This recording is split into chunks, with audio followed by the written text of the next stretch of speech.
Hi, I'm Dr. Nicole Gino-Vardi, and I'm here to welcome you to English 3010 online at Wayne State University. What I want to do in this video is introduce myself, introduce our Blackboard site for the class, which will serve as our classroom for the semester. I want to go through the syllabus a little bit, and I want to take a look at what we're working on this week and in Project 1. It's a tall order, there's a lot to go through, but I think we can handle it. So let's get started. So first, a little bit about myself. I am a senior lecturer here in the English department at Wayne State University, and I've been teaching at the college level for over 10 years. That makes me pretty old. But I love it. I love what I do. If you look at my instructor profile, you'll see I've got some Leslie Knope gifts in there, and I truly do feel like I am living the dream. I get to talk about reading and writing and literacy and all kinds of cool, nerdy things every day. It's fantastic. I'm so happy to be here with you guys, and I'm really passionate about some of the literacy practices that we're going to learn about this semester. Our classes, all of the classes that I teach are part of the composition learning community. This is a learning community that I pioneered with some of my colleagues here in the English department. It's basically here for your support. As composition students, we understand that sometimes these courses feel like a whole other world. So we developed a learning community to help you navigate that world. And if you've been in a learning community before, you kind of understand that there are peer mentors that will be available to you. Our peer mentors in the CLC are former composition students. So they're students who've taken these courses and understand the weird and wonderful world of composition at Wayne State. They're here to help you and to share their experiences. Also, as a part of the CLC, we'll participate at the end of the semester in the writing showcase, which, don't worry, I'll talk about a lot, and you'll hear more about as the semester goes on. Also, one thing that you'll note if you look at my instructor profile is that I have a beautiful, amazing family. I have an awesome husband, Jacob, and two amazing, energetic kids, Beatrice and Vivian. You can read a little bit about them in the instructor profile, but just to know where I'm coming from, I've got a brood that I'm taking care of, and especially with the baby, there may be times where I look a little haggard in these videos, and it's probably just because the baby was up all night. I apologize in advance, and I thank you for your understanding. Okay, I think that's enough about me. You can check out more in my instructor profile on Blackboard, but I want to take us through the Blackboard site and look at our syllabus before time gets away from us. Okay, so here is our course site. Depending on which section you're in, you may have a different design on your background, but this is basically our course shell. This is going to serve as our classroom for this online section of English 3010. So a couple of things to note. As I mentioned before, you can check out my instructor profile. We're going to be going through the syllabus, and we'll even take a look at part of our course schedule, but this link here will show you the entire course schedule. So if you want to see what the whole semester looks like, how it's been mapped out, you can take a look at the course schedule here, which of course is taking forever to load. There it is. All right, so you can go here to see the entire semester, week to week. You can get a feel for when all of the major projects are due, kind of orient yourself to the semester. But never fear. We also will be taking this week by week, and there's a folder here that has weekly tasks broken down by project. So this is probably going to be our home base area for the majority of the semester. You can see here that there are folders for each project. And when you go into a folder, I'll show you how it's organized. Once you open the folder, say for Project 1, and we'll look at this in more detail in a minute, but there will be the entire assignment description, just so you kind of know where we're at. And then right underneath the assignment description, each week's activities are broken up into folders. And at the very bottom, there is a link to post your final draft. So basically, you just go through each folder week by week and turn in the final draft at the bottom of the page. Each week is also broken down into manageable bite-sized pieces. So for example, when we open the week 1 activities folder, you'll see that the whole week is broken down for you into 3-day chunks. Now we'll talk about this a little bit more when I go through the syllabus, but basically how I've set up the class is that everything is due by midnight each Sunday. So your whole week's worth of work is due, a hard deadline, by Sunday night. However, I've broken down the schedule so that if you follow it on a Wednesday, Friday, Sunday schedule, each day kind of works together and is its own little bite-sized piece. So this can kind of help you to manage your time and not feel too overwhelmed. So you'll see that each week you have your Wednesday's work, Friday's work, and Sunday's work. Now, of course, this is suggested, but it would be really helpful to take it in 3 days at a time instead of trying to do everything on one day. Although I understand that life gets overwhelming, so if you had to just make up a bunch of stuff on a Sunday, you could still do that.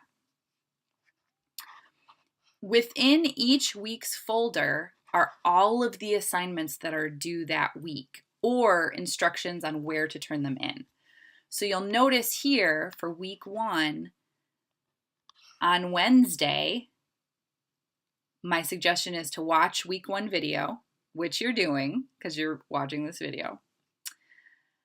Read the syllabus, the Project 1 description, and there are 2 assignments from our textbook, which is the Wadsworth Research Guide. And then write your first blog. Now, handy dandily, your first blog can be found right here. And if you click on it, it'll take you right to that assignment. So you can just simply scroll down, click on the link, and here you go, your first blog assignment. This blog, by the way, will help you introduce yourself to the class. I'm asking for you to post a picture of yourself just so we can all see your wonderful, beautiful face, or an avatar that represents you.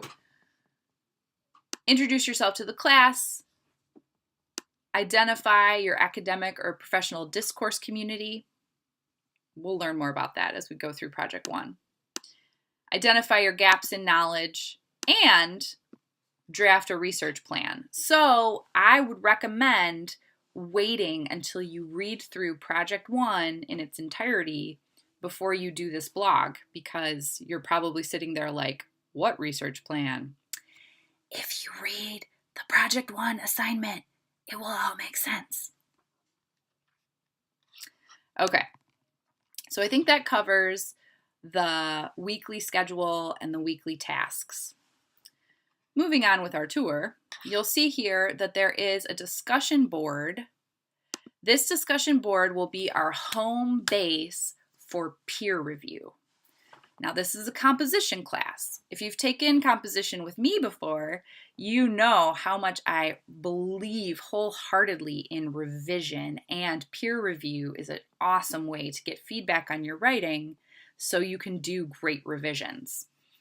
This will be where we post peer reviews for each project, and it'll be a place where we can all sort of see each other's work and comment and help each other out.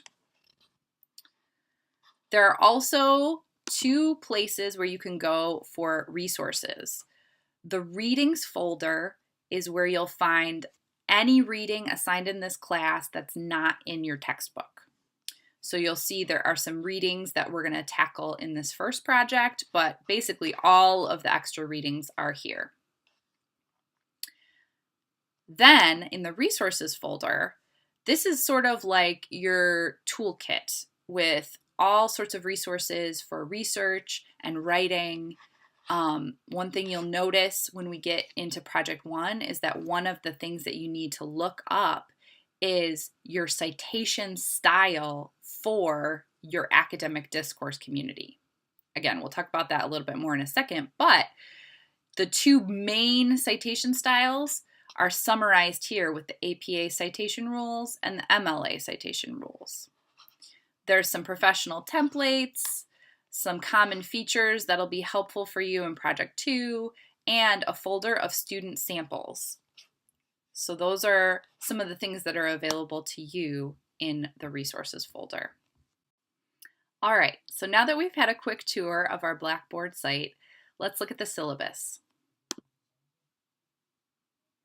I'm not going to read everything word for word. I'm going to let you guys do that on your own time, but I just want to hit some high points here as we go through the syllabus, just so that we're all on the same page. So one thing that you'll want to note is that I do have office hours Tuesdays from noon to 2 p.m. and by appointment. Those are my in-person office hours where I'm going to be at school in my office, but since this is an online class and since I have 2 small children, I'm not on campus every day. However, I am generally really available to meet with you via Skype. So my Skype name is here. It's pretty simple, NG Vardy. Nicole Gino Vardy, get it? So if you are not available to meet with me face-to-face in my office, but you still would like to chat, we can definitely talk via Skype. Now, all right, you guys can read the Department of English description for this course, the bulletin description, course placement, general education, yada, yada, yada. Let's focus here on the learning outcomes because we're going to be thinking about these a lot as we go through the course. These learning outcomes are our goals for our own learning in this course, and they're also goals that we as a composition program use to determine whether or not our courses are successfully working for students or not. So let's take a look here. If you get a passing grade in English 3010, it indicates that you are able to read, and by read we mean read and analyze genres from your own discipline so that you know what their discourse community, audience, rhetorical situation, purpose, and strategies are. If you pass 3010, it also means that you are able to write using a flexible writing process and various technologies to produce texts to address the expectations of your discourse community in terms of claims, evidence, organization, format, style, rhetorical situation, strategies, and effects. It also means that you are able to research. You can write research genres, you can use research methods, you can conduct primary and secondary research. So if you took English 1020 here at Wayne State, you are very familiar with secondary research practices. In this class, we're going to add on primary research practices. And if you pass English 3010, it means that you are able to use reflective writing to develop your knowledge and to think about your growth as a writer. So you can plan, monitor, and evaluate your learning and your growth as a writer with reflection. So those are our 4 course learning outcomes, things that we're going to be working on in each project. Your required text, once again, is the Wadsworth Guide to Research, which can be found in the bookstore. It can also be found on Amazon. Now, in terms of our online course environment, we already talked about Blackboard as our online classroom. So one of the things that you absolutely need to make sure is that you can have access to a computer and create documents on a computer. Word processed documents with a .doc or a .docx file name. You also need access to OneDrive so that you can access your email, so that you can access Blackboard. And you should definitely have a backup method of getting online. What happens if your laptop fries? Know where the libraries are. Know where the computer labs are. So, in terms of our online classroom, there's a couple of things to note. In any course I teach, I set a rigorous pace. Each week there's stuff for you to watch, read, and write in this class. And in order to just survive, you definitely need to set aside time each week to watch the videos, read the required texts, and do the homework, which is on average 2 to 3 smallish assignments or drafts or working on your final drafts. As you saw when we went through our Blackboard site, I post a suggested 3-day schedule to break down the work into manageable chunks. Now, in order to survive, all you have to do is make sure that all your assignments are turned in each Sunday by 11:59. This is a hard deadline. Every week, everything has to be in at least by Sunday. However, if you want to thrive in this class, keep up with each day's work. Sure, you can turn stuff in on Wednesday. Sure, you can turn stuff in on Friday and check it off your list as you go through. You should also, in order to thrive in this class, keep in regular communication with your classmates, with me, and with your peer mentors. Communication is key. You can get answers to your questions. You can get help if you need it. You can think out loud. You can bounce ideas off. And you can get support, emotional, mental, all kinds of support. So yeah, you can go through the motions and just crank out assignments, make sure they're all posted. But in order to thrive in this course, think about each small homework assignment as building towards the bigger projects, and think about those bigger projects as linking together to build towards your overall learning in this course. Make sure that you have space to work. Make sure you have time carved out. I know a lot of us have full-time jobs, kids, we've got extracurricular activities, honor societies, you've got goals, you've got plans, you're moving, you're shaking, every day you're hustling. I get it.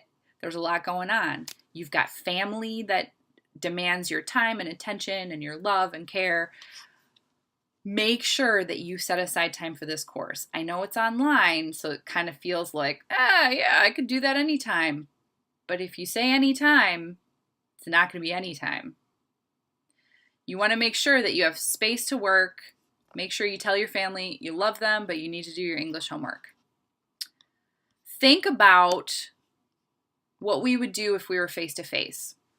If this was a face-to-face course, I would see you for 2.5 hours a week, which would be in-class work time, lecturing, mini lessons, doing activities together, doing peer review, and I would also assign 2 to 3 hours of homework each week. So think about that. Online, 2.5 plus 2 to 3, we're looking at 4 to 6 hours of work on this course each week. That's a lot to save up for one day. So if you do the chunks in the schedule, that will help you get through it in a more manageable way. Now, I know it's an online course, but there are a couple of days when you might want to make time to come in and talk with me in person. And there's one date that's mandatory for all of us to be on campus physically with our bodies and minds present. So I have some days that I've set aside where we can do conferences before final drafts of projects are due. Those are listed in the syllabus. You can it's optional. You can come to my office face to face. You can Skype with me on those days. I've made those days specific times for student conferences for each project. This date here, April 9th, which is a Monday, this day is our writing showcase day. Now, if you were in a learning community class for your English 1020 or 1010, if you had me for English 1020, you know how much fun the writing showcase is and what a blast it is to come together at the end of the semester, meet up with our whole class, and take part in this event. Make sure you mark it on your calendar from here, day one. Got it? Got it. Okay. You guys can read the assignment overview. You can take a look at the list of types of assignments that we're going to do. Please take note of the project formats for submission. Now, I know y'all are going to be interested in what the grading scale is. Here's what's going on. We have 4 major projects plus what we consider our final exam project, which is a reflective letter. These are the big things that we'll be working on. Each week, you'll also have blogs for homework, reflection journals for homework, and small assignments intended to build towards the final drafts of each project, which I totally creatively named Project Builders. And I will also give you 40 points just for showing up and participating in the writing showcase. Pretty easy deal. Easy 40 points right there. And remember, since this is a general education course, a grade of C or better fulfills the Gen Ed requirement. All right, couple quick course policies. My late work policy is, thank you for not turning in late work. Yes. You'll know that the schedule is all laid out. You know that it's broken up into reasonable chunks. You know that the hard deadline is Sunday night each week. So once that Sunday night deadline passes, it passes. That week's work is due. Hard deadline. Now, I know life's complicated. There are just consequences for coordinating actions. And as you know, I am making space in my life so that I can teach this course as excellently as possible. So you gotta be in contact with me and you gotta respect my time and my schedule. If project builders are late, they can receive partial credit depending on how late they are, but you gotta contact me in advance to let me know what's going on with that. I know some people have doctor's appointments or things come up, court dates, events. Some of you are athletes, right? So just please be in communication with me. Submitted drafts, final drafts, definitely are going to get points off, but you need to be in communication with me there as well ahead of time. If you know you're not going to be able to turn in a final draft, you must let me know, or else that deadline is that deadline.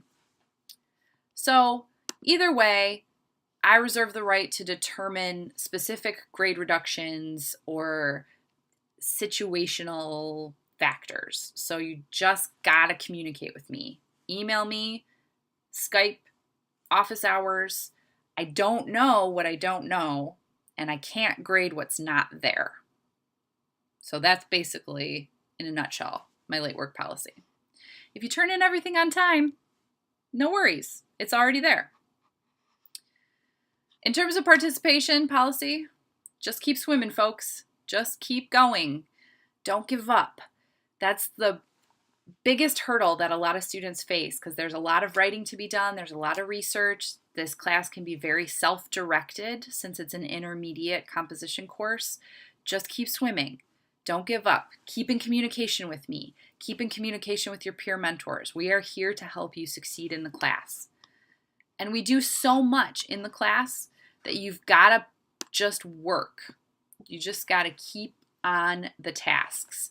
You really only hurt yourself if you skip tasks or if you let yourself get off schedule, which is kind of like an absence, right? Regardless of the reason for getting off schedule, you're responsible for any work that you miss, and you're responsible for communicating with me about it. If you don't regularly participate in this course, you can expect a lower grade. That's just kind of the way it works. You guys can read up on our plagiarism policy. You can also read up on my respect policy, which is geared mainly towards our comments toward each other online and in class. Basically, in a nutshell, we got to respect each other as people and as writers.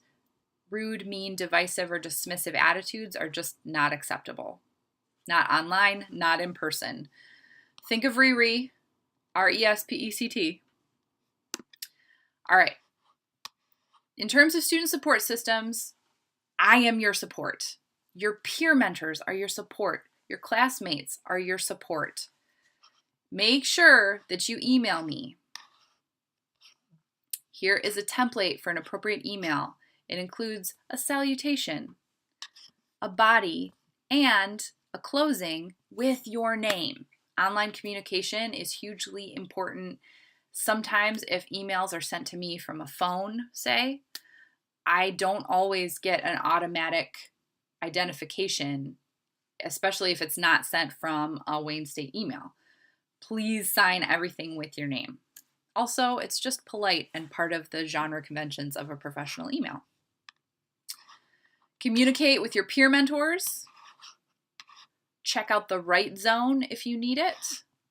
And check out some of our other support systems, which are listed here on the end of our syllabus. Okay, now that we've gone through the syllabus, it's time to take a closer look at Project 1, which we are starting today, folks. Project 1 is creating a personal research guide. This is going to help you create a frame around the discourse community or academic or professional field that you are interested in for the whole rest of the semester. Some of the things that you'll be focusing on are significant genres, key experts, and literacy practices surrounding the discourse community that you're interested in joining or have already joined. So this means you're going to be researching either the field that you're planning on majoring in, or if you don't have a major, a field that you're interested in learning about. Now, if you hear me saying the term discourse community and you're like, I don't know what that means, fear not. We will be delving into this when we do our reading by John Swales, which lays out the definition of discourse community beautifully. Swales has 6 characteristics that he ticks off to see whether some group or organization or field is in fact a discourse community. And we'll be using those 6 characteristics as sort of the frame for this project. You'll be answering these questions. And we'll do this in a pretty methodical order. First, you'll be starting with the library website. You'll need to identify the library guide, and if you need to, you can talk with a Wayne State librarian to help get you more familiar with the key terms and key databases that'll start off your secondary research.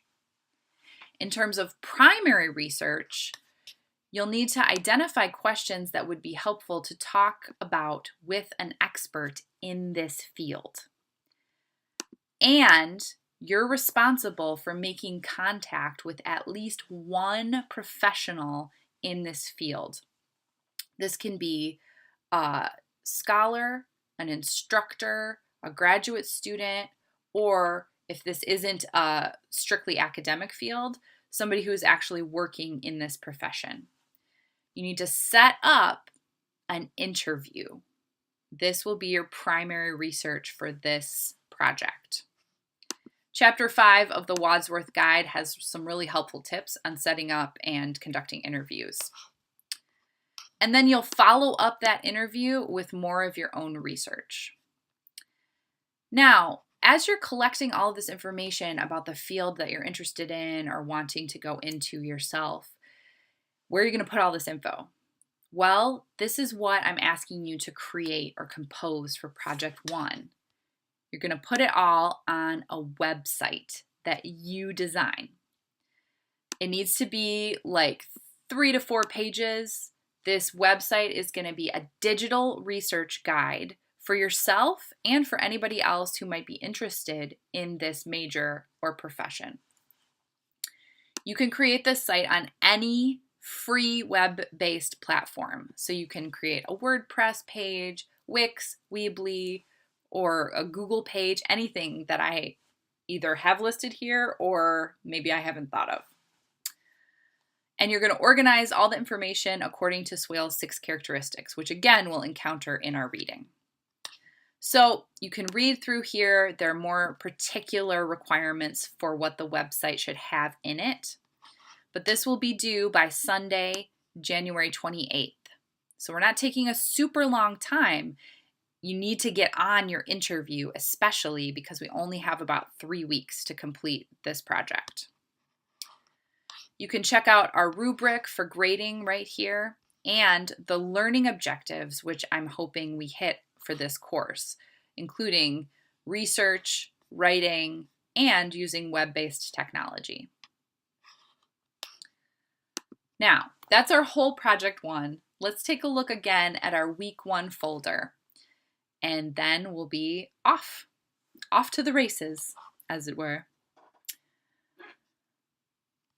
So for week 1, there are a lot of reading and writing activities. This is probably one of the more homework heavy weeks, but it's because we're going to be doing a lot of things to set ourselves up for project 1 and the whole semester. So by Wednesday, you want to watch week 1 video. A side note here is that I will plan to post a week's videos by each Tuesday. So you can expect for those videos to go live in the announcements on Tuesday. So that means you'll get an email about it, but you can always check back on the announcements page. So I'll be posting each week's video by Tuesday in order so that you can watch it by Wednesday. Of course, you want to read through the syllabus, read carefully through the Project 1 description, and read chapters 1 and a couple of pages out of chapter 4 for Wednesday. Create your first blog and post it on the link below. By Friday, you'll be wanting to watch our mini lesson video, and that Swale's reading I keep talking about, that should be read, shoot to read that by Friday. Also, you'll want to read chapter 5 from the Wadsworth Guide. So we've got 3 readings from the textbook, a couple of readings of class materials, and a couple of readings that are linked in the readings folder, and the Wikipedia entry is linked right up here. You could also just go to Wikipedia and type in discourse community. Your second blog will be a reading response in which I'm asking you to kind of synthesize all of the readings from the week. And then I'm also going to ask you guys to write your project builder number 1, which will be a definition of your chosen discourse community for the project 1 and maybe even for the whole rest of the semester. By Sunday, you want to shoot to have a list of interview questions drafted so that you can start contacting your interviewee this week. And then once again, all of our week's homework is linked right here in the week 1 activities page. Phew, okay. I think that does it for this introduction video. I hope you're feeling oriented to our course Blackboard site and to the syllabus, and I'm looking forward to reading everybody's first blog posts this week. Please feel free to email me or stop by my office during office hours this week. I'd be happy to talk with you if you have any questions or if anything needs clarifying for this first project. All right. Happy first week, guys.